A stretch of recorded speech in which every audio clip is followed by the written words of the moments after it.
Est-ce que les chiffres communiqués par la Chine sont exacts? Je vais le donner. Le pays parle de 2538 morts à Wuhan.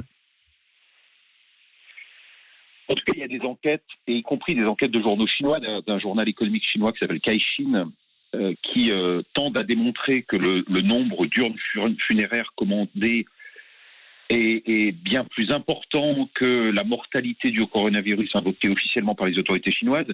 Donc, l'avenir dira si il y a eu un mensonge chinois sur le nombre de décès dus au coronavirus. Mais ce qui est d'ores et déjà certain, c'est effectivement que si dès le début, il n'y avait pas eu un contrôle de l'information absolument dément comme c'est le cas en Chine, alors les autorités publiques auraient été forcées de prendre des dispositions beaucoup plus tôt, le public aurait pris ses précautions, les pays étrangers auraient été mieux informés. Bref, ça aurait vraisemblablement changé la donne. En tout cas, ça aurait permis à de multiples acteurs de prendre de meilleures décisions au moment des prémices de l'épidémie. Puisque vous en parlez, je vais le citer, les habitants de Wuhan qui recommencent à sortir dans les rues, puisque c'est un peu la fin du confinement. On a vu des photos de files d'attente de gens qui allaient récupérer les cendres des proches décédés. C'était le sujet du médois Caixin dont vous parliez.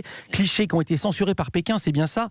Et il y a un journaliste lanceur d'alerte sous le pseudonyme, je vais le donner, Regard froid sur la finance, il a calculé qu'il y avait 500 urnes rendues à peu près chaque jour par les 8 ou 9 crématoriums de la région. Il a fait le calcul, il estime à 59 000 le nombre de décès pour la seule ville de Wuhan, donc 20 fois plus que la version officielle. Est-ce que là, ça paraît pas trop énorme, ou est-ce que non, vous croyez ceci plutôt qu'évidemment ne pas croire les Chinois, ce qui semble quand même une évidence?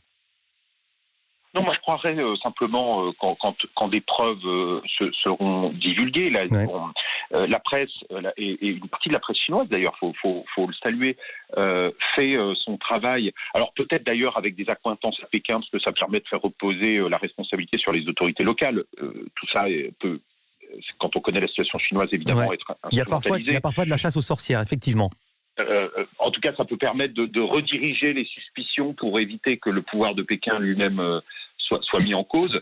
En tout cas, il est important qu'on sache, mais ce qui est patent, c'est que la Chine est un pays qui a une responsabilité, enfin dont le régime a une responsabilité, et que ce régime, il a contrôlé l'information au début de l'épidémie, que de manière générale, c'est un régime qui dit, au fond, quand on contrôle l'information, c'est une affaire intérieure. C'est nos affaires à nous, les Chinois. Et alors argument, cette épidémie de coronavirus prouve que cet argument, il ne tient pas.